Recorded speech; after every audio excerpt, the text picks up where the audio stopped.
Caleb gave me one. Thanks, Caleb. Would you ask Jack to elaborate on the exemption and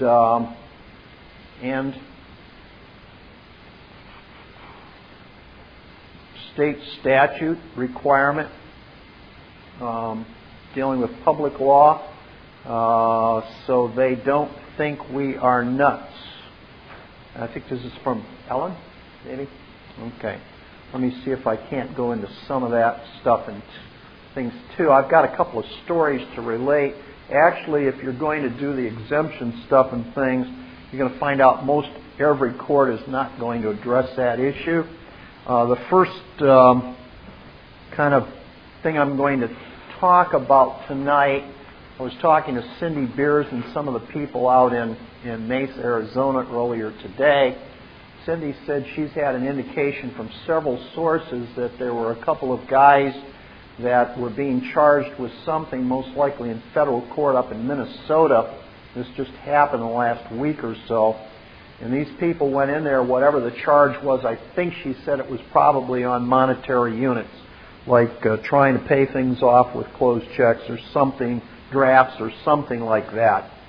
And Cindy said these guys were charged with that, with, quote, passing bad paper, whatever it is, in the federal court.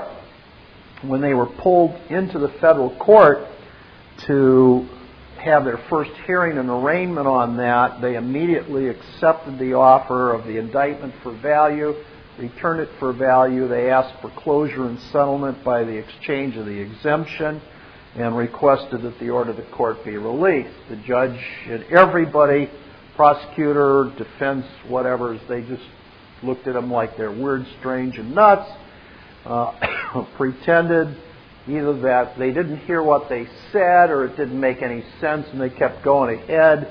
They tried to enter pleadings of not guilty. They had a second hearing, and the guys came back and did the same thing again. And then they postponed it to another hearing or whatever, and it eventually went into a trial.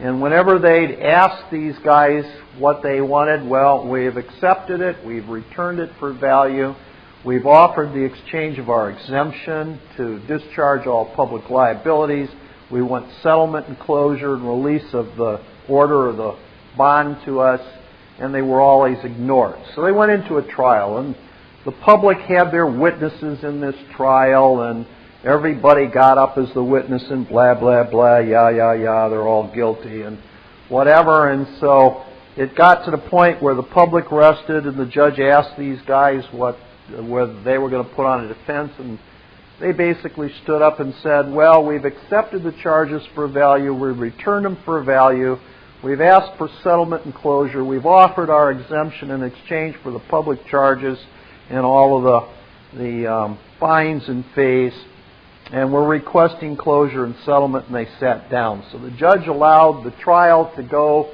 I'm not sure if it was a jury or a court trial. Anyway, the defendants were found guilty. And then it went to a sentencing. And at the sentencing, the judge said, is there anything you'd like to say before I pass sentence? And they basically said, yes, we accepted the charges, we returned the charges, we asked for settlement and closure, we offered the exemption in exchange, and we request settlement and closure and release of the bond to us upon the closure of the case. So the judge says, fine, if there's nothing else to be said, then the first defendant got, I believe, something like 44 months of jail. And the second defendant, he got 20 months of jail according to the sentencing. And there were U.S. Marshals lining like the outside rows of the courtroom, and they had handcuffs in their hands, and they were ready to pounce on the victims, handcuff them, and lead them away. And the judge goes, no, no, no, no, no, no, no, no.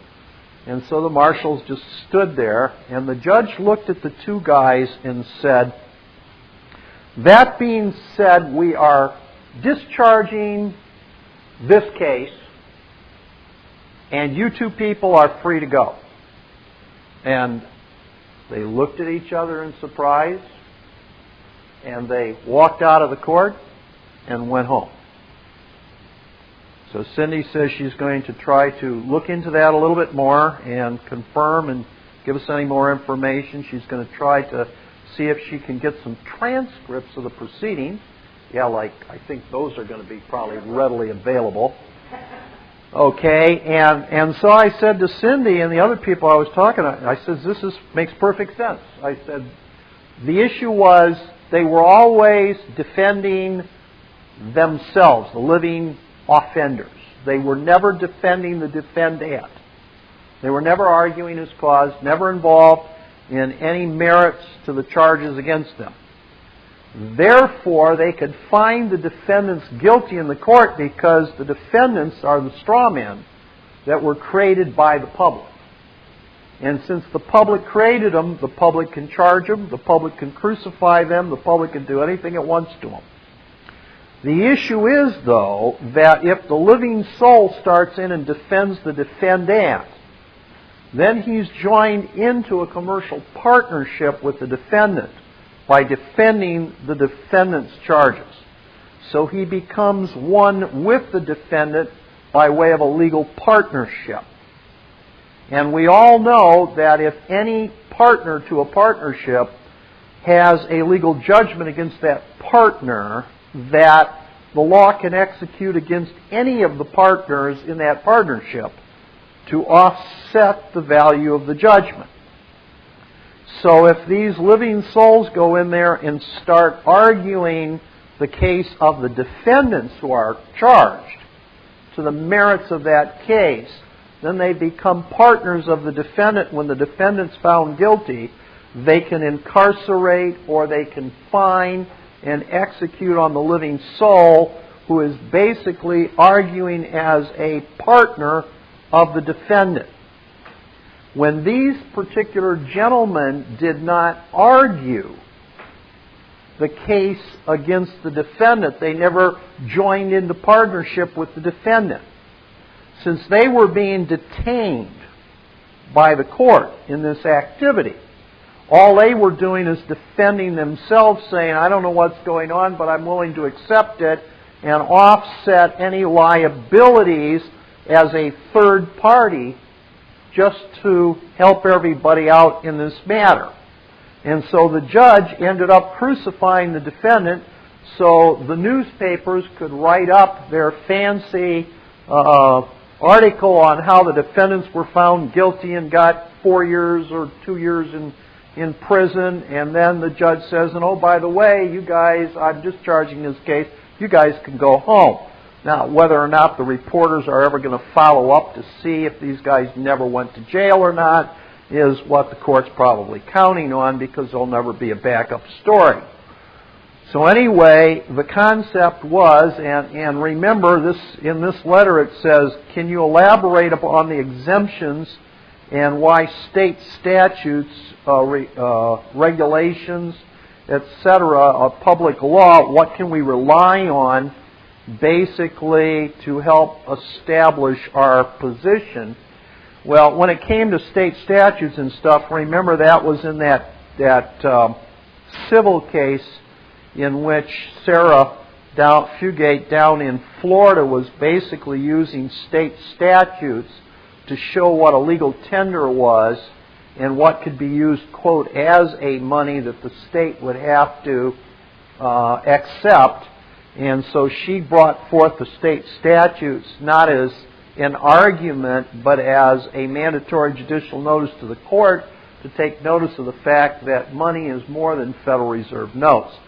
So yes, there might be state statutes which would help you in your matter that you could bring to the mandatory attention of the court, but I thought what was extremely interesting in that particular case is that once again, the court seemed to totally ignore everything that these two offenders were doing. I have no information as to how long that period of time was from the time that they were first charged until they were discharged in that case.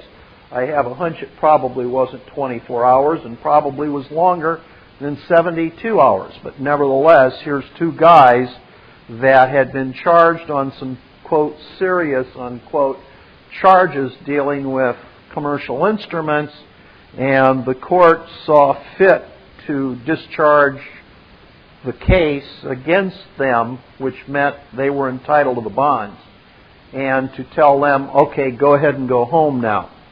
So we're seeing good activity come out of a lot of these situations. Now, in the last 2 weeks, because we didn't have a meeting last week, there's been a lot of things that have been going on.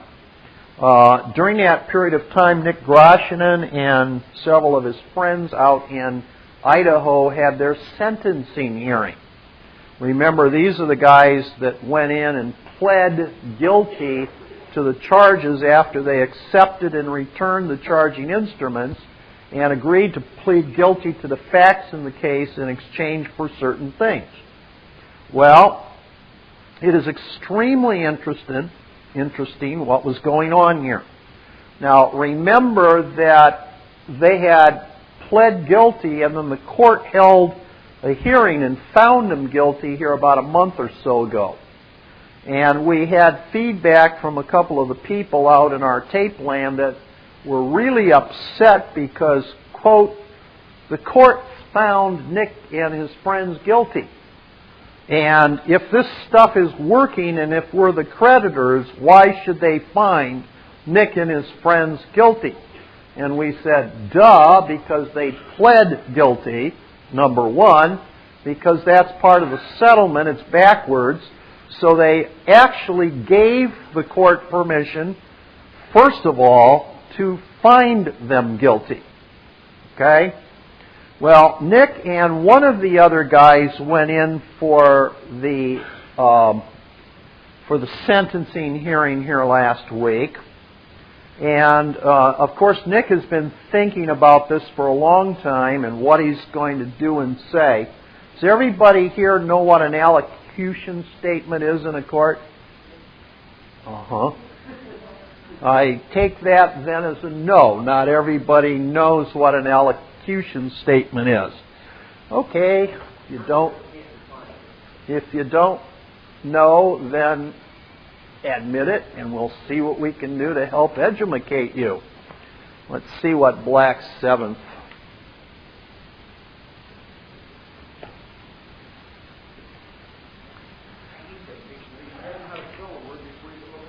That is a problem.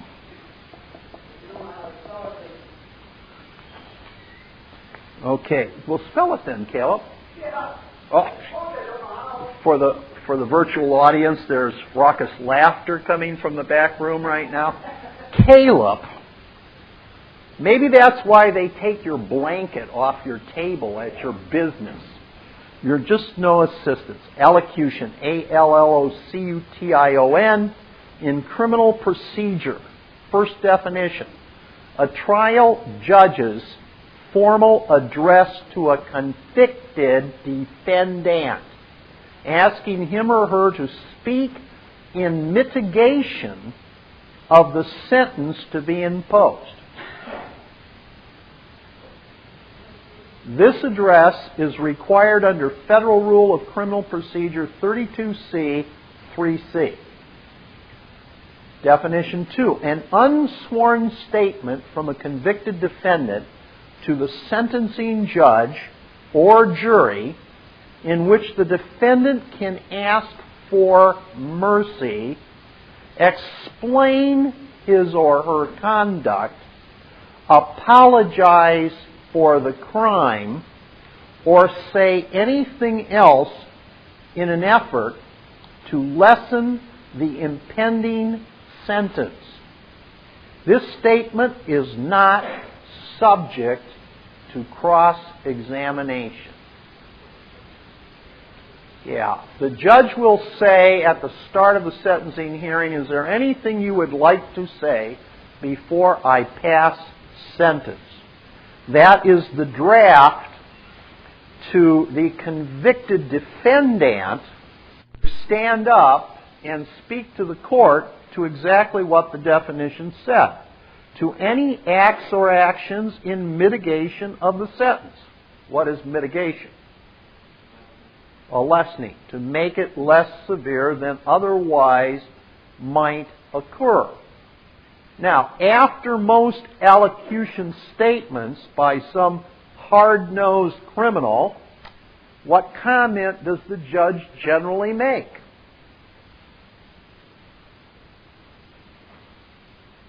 The defendant has shown no remorse.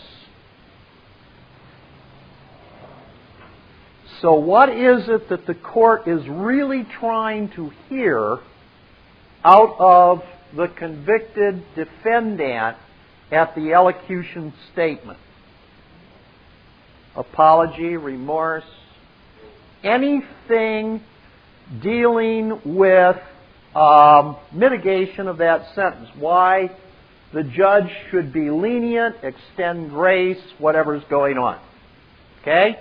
Now, patriots have been classic in their approach to allocution statements over the last, 20, 30 years that I've been around the patriot movement. And when it comes to the allocution statement coming out of most patriots' mouth, what do you think they do during times of allocution? What kind of statements do they make? Yeah, pretty much so. Badmouth the system.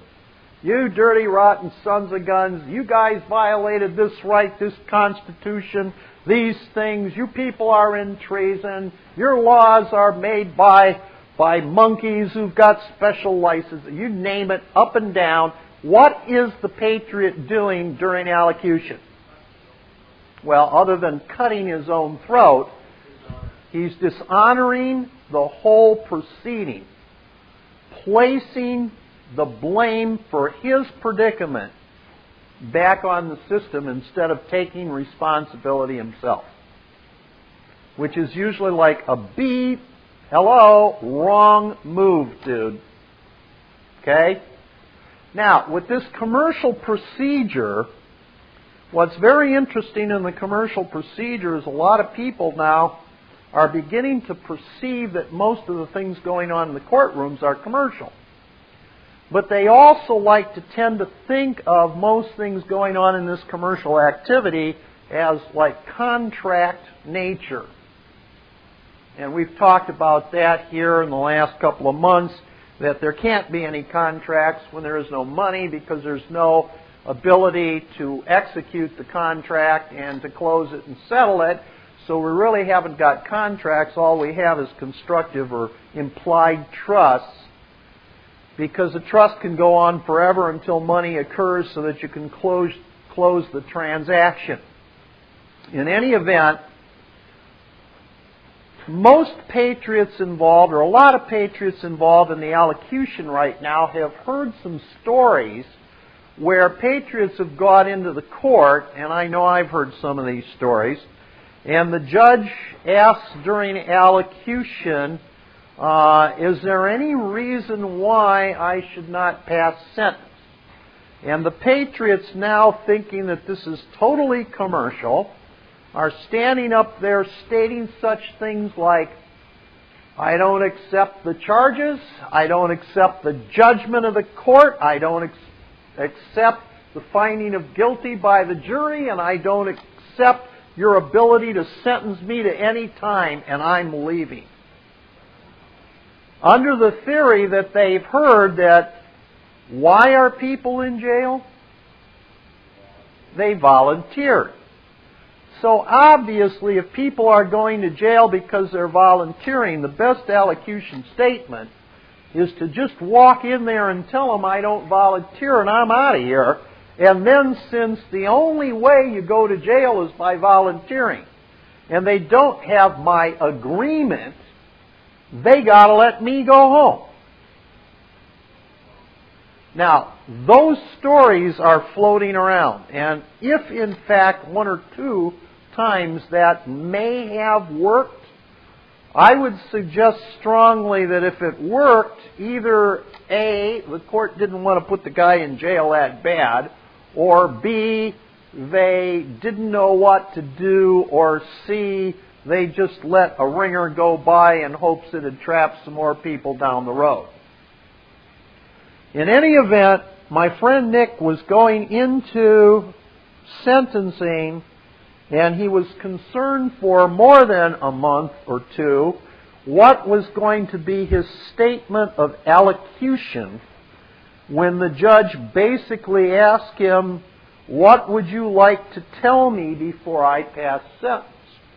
Now remember, Nick had already pled guilty to the facts of the case after having accepted the offer, returned the offer, and offered to exchange his exemption to discharge any public liability. Now, he had been negotiating with the prosecutor, and actually he'd met with the judge and the prosecutor several times, and they were actually very pleasant, nice people, and they had some very good conversations. But the public prosecutor and the judge had their job to do, and Nick had his job to do along with his friends. And there were times when Nick had, in fact, explained to the prosecutor basically exactly what was going on, but off the record. And the prosecutor was very inquisitive and interested in a lot of these concepts, but again, he had a job to do. And Nick wasn't trying to justify or explain things, he was just chatting with the prosecutor because they were both interested, and they both, to a certain extent, became friends. After all, shouldn't you love your enemy? Aren't you going to get your remedy through your enemy? So Nick was thinking what it was he was going to say. And he went to a couple of different patriots and he asked them to supply him with some thoughts and concepts on an allocution statement. And Nick was going through some for himself, and his one buddy that was going in same day, basically same time, was also going to be going through his, and they were chatting amongst themselves. What were they going to do? And what's interesting is that before you go in for sentencing, usually there's at least about 30 days between judgment and sentencing, because during that period of time, if the defendant is found guilty, probation departments, either state or federal, generally are given a job of investigating the record of the straw man defendant in the public system, and they come up with recommendations to the court on terms of sentencing and sentencing guidelines based upon numerous factors: seriousness of the crime, past and present facts related to the defendant's record, whether or not there is restitution, whether or not there's remorse, whether or not the defendant may be of harm to the public, whether or not he may do the same act again, and numerous other things. And so the probation department prints up or does this report that the court is going to use basically as a guideline in the sentencing. And usually, be it federal or state, the report is to be made available to the defendant prior to the sentencing hearing. And it depends on the rules and regs whether or not the defendant can get a copy of the report or whether he can only come in and see a copy of the report or whatever's going on. In any event, there is a report. Now, the obvious offender today, understanding commercial models of things, is going to look at this report that is going to be tendered by probation to be another commercial offering to the offender in this case. And so naturally, your first reaction is that whatever's in that report, A, you can argue about it, or B, you can accept it and return it and request that you have the order released to you, and you'll underwrite whatever it recommends in terms of any kind of satisfaction with regard to the sentencing. And so there were some written reports for Nick and for his friend. Now, Nick had been offered to go down and look at the report, but they couldn't make a copy of the report and they couldn't remove it. And Nick never got in there to see it. His buddy had gone down. He'd looked at his. and he was ready for what was in his report, etc. So they showed up the day of sentencing. And both Nick and his friend were sitting in the court, and the judge called Nick's case first. And Nick goes, okay, I'm going to be the guinea pig, I guess. And the judge said, have you seen your pre-sentence report? And Nick goes, well, no, Your Honor, I haven't had a chance to see it. And the judge says to the prosecutor, you got a copy, give it to Nick. He's got to have to read that before we're going to move forward in sentencing. So he looked at the other guy and said, you read your report? And he said, yes. So the judge said, okay, you get up here. So they took him first while Nick was reading his report in the background. Now the judge looked at this guy and he said, do you have anything to say before I pass sentence? And the guy looked at the judge and said, yes, Your Honor. I want the court to know that I have accepted the pre-sentence report for value. I'm returning it for value. I'm requesting the order of the court be released to me. And then he shut up. And the judge looked at him and he said, do you have anything else to say to me? And the guy looks back at the judge and he's like, well, where's the judge going on this? And it's like, hello, I shouldn't be really talking about the case. I'm going to be the debtor. I'm supposed to be the creditor. So he looks at the judge and he said, well, Your Honor, I've accepted it for value, returned it for value, and request the court release the order. The judge said, do you have anything else to say to me?